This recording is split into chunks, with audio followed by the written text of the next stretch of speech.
And welcome to this week's version of The Truth. We're coming to you back from West Palm Beach, Florida, after 2 weeks of travel from here to Atlanta to Milwaukee to Columbus, Ohio, back to Atlanta, and then to West Palm Beach.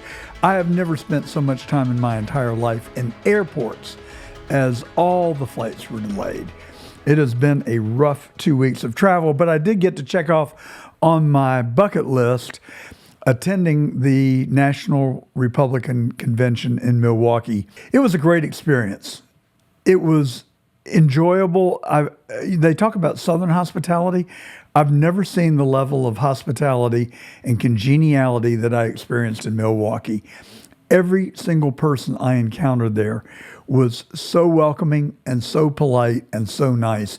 It really was uplifting. And in all my years as a political junkie and observer, I've never seen the kind of party unity that we observed in Milwaukee.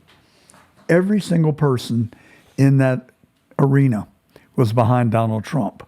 But ladies and gentlemen, what a difference a day makes. My gosh. Good afternoon, everyone. Is President Biden considering stepping down? Absolutely not. Jean-Pierre stood in front of the White House press pool and was asked whether Joe Biden, this was on July the 12th, was going to remain in the race or whether he would succumb to pressure to drop out. She said in no uncertain terms that he was staying in the race. So then, just 2 days before the Republican National Convention, everybody knows it now, after 2 failed impeachment attempts, a $30 million Mueller investigation that failed, 2 impeachment attempts that failed, 4 prosecutions, an unprecedented invasion of the president's home, which even for the president of the United States, especially for the former president of the United States, even the King of England could not enter the home of a subject without probable cause. Well, that led to the absurd prosecution for retaining classified documents by Jack Smith.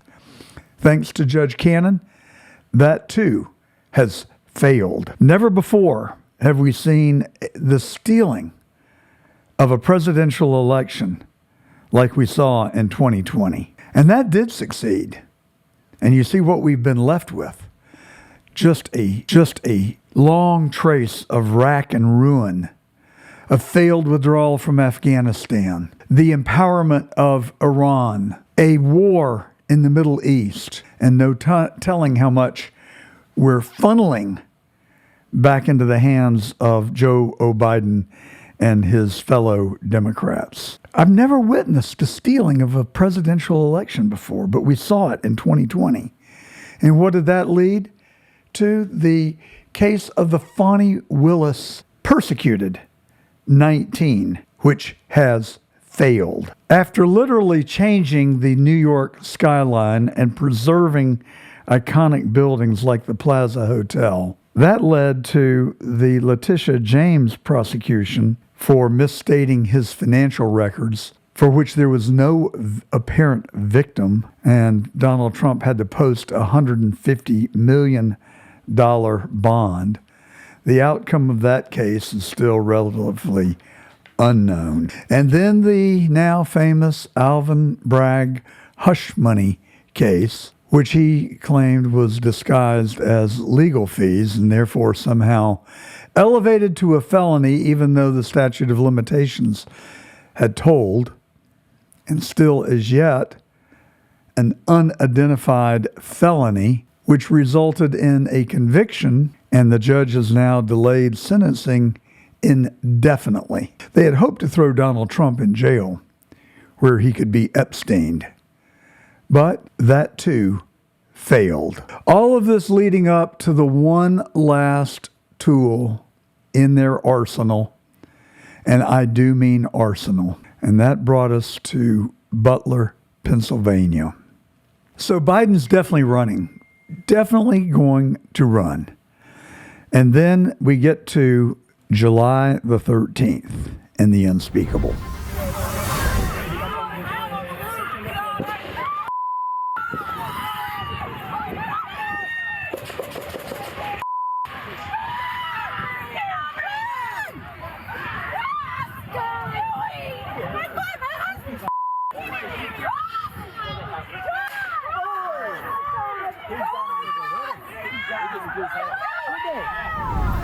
a sleepy rural community just north of Pittsburgh, 35 miles north of Pittsburgh. Until 2 weeks ago today, it was relatively unknown, and now it's on everybody's map for all the wrong reasons. So when all else failed, the 2 false, phony impeachments, the 4 false, phony trials, the attempt to put Trump in jail, the attempt to take his money, it all failed, just as did their attempted assassination.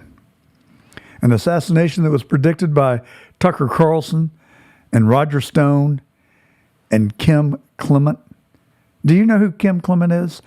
I knew the name, but I didn't really know about him until I watched a really compelling podcast by Roger Stone.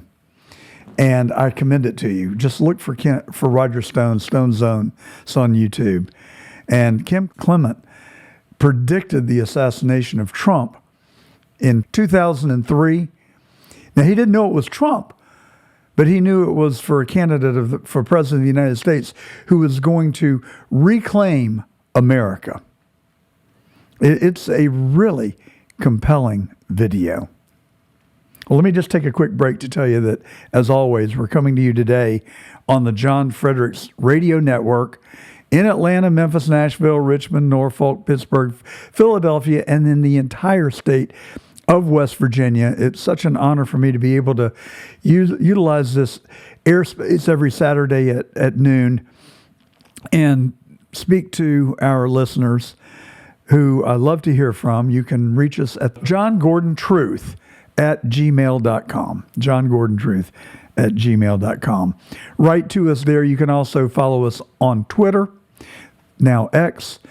Likewise, John Gordon Truth. We also come to you on Rumble and Getter and YouTube Live each Saturday at noon. You can interact with us on Getter.com. Right now, you can come there, and we are there live. You can also follow us and watch us on the CDM media platforms. They're on Getter, Rumble, X, and YouTube as well. We come to you on their platform each Saturday. Now, CD Media, they're on 13 digital properties around the globe. Their mission is the truth, and they have been deplatformed and attacked for over 5 years. They're throttled by the mainstream media and high-tech platforms, and you can watch them bring conservative news and truthful news on the CDM media platforms. So now back to the show. You can also, I hasten to add, I'd love to hear from you today. I'm sure you've got a lot of pent-up thoughts and frustrations and anxiety over where our nation is and where we find ourselves today. And so call us at 804-778-8888. Al is in the studio. He's standing by, looking forward to taking your calls. So just before the assassination, we saw a clip with Joe Biden speaking to NBC News, and he made this impertinent comment.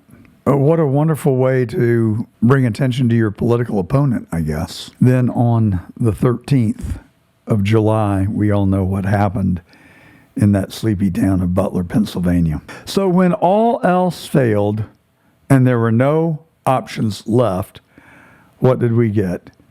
We got an attempted assassination of the leading candidate for president of the United States. Just 2 days before the Republican National Convention was to begin in Milwaukee, which, as I told you at the top of the show, I thoroughly enjoyed attending. An assassin's bullet, a would-be assassin's bullet, rang out, injuring 3 people, including the 45th President of the United States, David Dutch, James Copenhager, and of course, as everyone now knows, Corey Compatour, the fallen husband and father of 2 who died in one of the most heroic acts possible, shielding his wife and 2 children from the assassin's bullet.